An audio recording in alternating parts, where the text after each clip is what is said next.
Australia versus Nigeria. Our African ladies, our African girls, the Super Falcons, will be taking on the co-hosts at Brisbane Stadium. That's my second home when I lived in Aussie.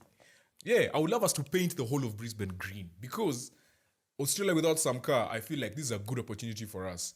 Odega and Alozie started on the right wing in the last game.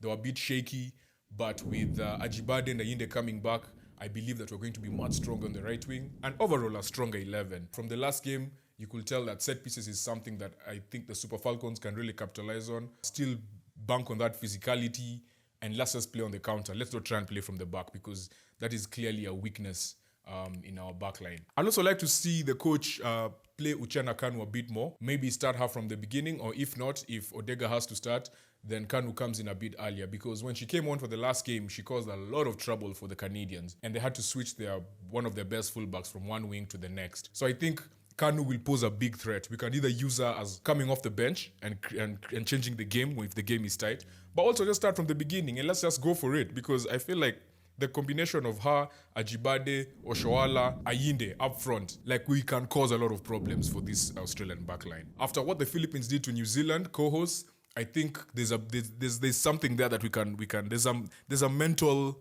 I don't want to say weakness, but there's a possibility of, being a co-host, there's pressure that you have to win the game. So now that the other co-host has lost, we can capitalize on this. So I think Super Falcons, this is a good chance. And those set pieces, we really need to get 8 to 10 set pieces in the course of the game. And just make sure we pin them back. Let's not play in our area. Get Oshoala more on the ball. Something else that worked in the last game is once we took her to the left. Maybe now that Ayinde is back, you take her to the left and Ayinde going through the middle. Like, I feel like that's a good game plan for us moving forward. So I'll go for the Super Falcons to beat the Matildas 2-1 in Brisbane and paint the city green. Paint it green completely so that there's no opportunity for any yellow to be seen. So Nigeria for the win, 2-1. Let's get it!